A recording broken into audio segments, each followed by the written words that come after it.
आज हम स्टार्ट कर रहे हैं भारत का संविधान। भारत के संविधान में हम सबसे पहले पढ़ेंगे प्रेम्बल के बारे में। प्रेम्बल में सबसे इम्पॉर्टेंट है sovereign, socialist, secular and democratic Republic. अब मैं आप सबको इन चारों के बारे में डीपली मैं आपको बताता हूँ। सबसे इम्पॉर्टेंट सॉवरेन। सॉवरेन का मतलब ये है कि भारत के ऊपर कोई भी मतलब भारत सरकार के अलावा कोई भी ऐसा नहीं है, भारत के कॉन्स्टिट्यूशन के अलावा कोई भी आउटर कोई पावर नहीं है जो कि उसको कंट्रोल कर सके। जैसे कि छोटा सा एग्जांपल मैं आपको देना चाहता हूँ कि आपने देखा होगा पहले भारत में के इतिहास में भारत में राजाओं का शासन था। राजाओं के शासन का तात्पर्य कहने का मतलब ये है कि भारत में राजाओं का रूल चलता हुआ आ रहा था, यानी कि किंग कॉन्स्टिट्यूशन हमारे यहाँ पर चलता हुआ आ रहा था। अब फिर उसके बाद आए east India company. East India company के बाद है हमारा है ब्रिटिश क्राउन, ठीक है ना। 1858 गवर्नमेंट ऑफ इंडिया एक्ट 1858 के अकॉर्डिंग ब्रिटिश क्राउन यहाँ पर स्टैब्लिश हो चुका था। ब्रिटिश क्राउन के बाद इंडिया इंडिपेंडेंट होता था 1947 में। तो 1947 में जब इंडिया इंडिपेंडेंट होता है तो इंडिपेंडेंट होने के बाद हमने इस वर्ड को हमने अपने संविधान में शामिल किया, जिसमें आपका सॉवरेन।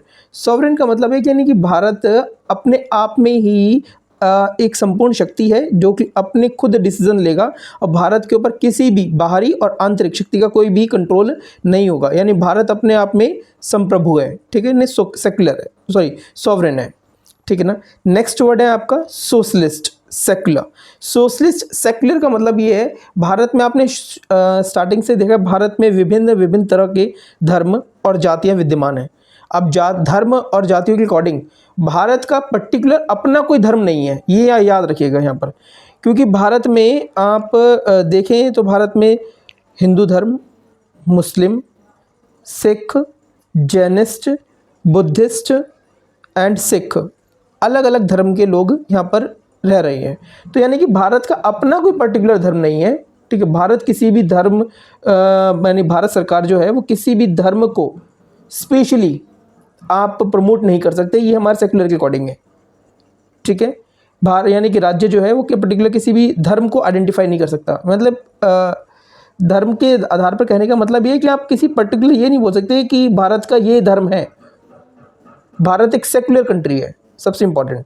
दूसरी बात है, उसके बाद आता है आपका डेमोक्रेटिक रिपब्लिक। डेमोक्रेटिक रिपब्लिक का मतलब ये है यहाँ पर कि भारत जो है लोकतांत्रिक गणराज्य है। यानी लोकतंत्रात्मक गणराज्य का मतलब ये है यानी भारत में जो सरकार चुनी जाएगी वो लोगों के द्वारा चुनी जाएगी, उसे कहते हैं हम लोकतंत्र।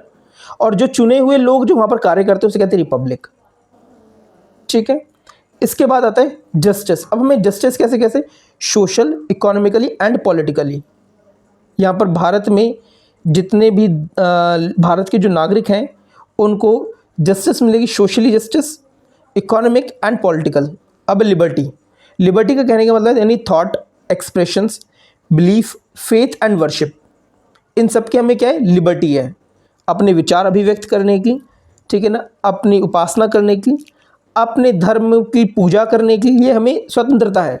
भारत के संविधान में प्रत्येक नागरिक अपने धर्म के लिए स्वतंत्र है कि वो अपने धर्म की पूजा कर सकता है अपने धार्मिक स्थान पर, क्लियर। उसके बाद इक्वलिटी। इक्वलिटी के अकॉर्डिंग हम यहाँ पर हम बात करें, यानी कि इक्वलिटी है आपका भारत के जो नागरिक है उनको अवसरों की समानता। अवसर की समानता का क्या कहने का मतलब यानी कि भारत में जितने भी लोग हैं यानी भारत के जो नागरिक हैं उनको अवसरों की समानता, यानी कि जैसे मान लेते कोई गवर्नमेंट जॉब निकली तो उसमें ऐसा नहीं है कि इस जाति के या इस धर्म के लोग ही इस फॉर्म को फिल कर सकते हैं, उसमें हर धर्म और हर जाति के लोग उस फॉर्म को फिल कर सकते हैं। तो यहाँ पर क्या है आपका इक्वलिटी बिफोर अपॉर्चुनिटीज़, क्लियर। फिर आपका फेटर्निटी। फेटर्निटी में आपका आता है आपका बंधु, यानी कि भारत में सारे लोग जो हैं भाईचारे से, फेटर्निटी यानी कि भाईचारे अपनी को बनाए रखेंगे, ठीक है, और अपने भाईचारे को आगे बढ़ाएंगे। जैसे यहाँ पर हर धर्म के लोग आपस में क्या करते हैं, मिलजुल के रहते हैं। तो ये क्या है आपका फेटर्निटी, क्लियर। भारतीय संविधान में 26 जनवरी 1949 को उद्देशिका यानी कि प्रेम्बल को शामिल किया गया था और 26 जनवरी 1950 को इसे लागू किया गया था। प्रस्तावना को यानी भारतीय प्रस्तावना को, उद्देशिका को सबसे पहले अमेरिका के संविधान में पेश किया गया था। तो आप सबको ये इन्फॉर्मेशन कैसी लगी इसके बारे में ज़रूर मुझे कमेंट्स करके बताएं, और जो लोग पढ़ना चाहते हैं यानी जो बच्चे पढ़ रहे हैं तो उन तक ये वीडियो ज़रूर पहुंचाएं। Thank you so much.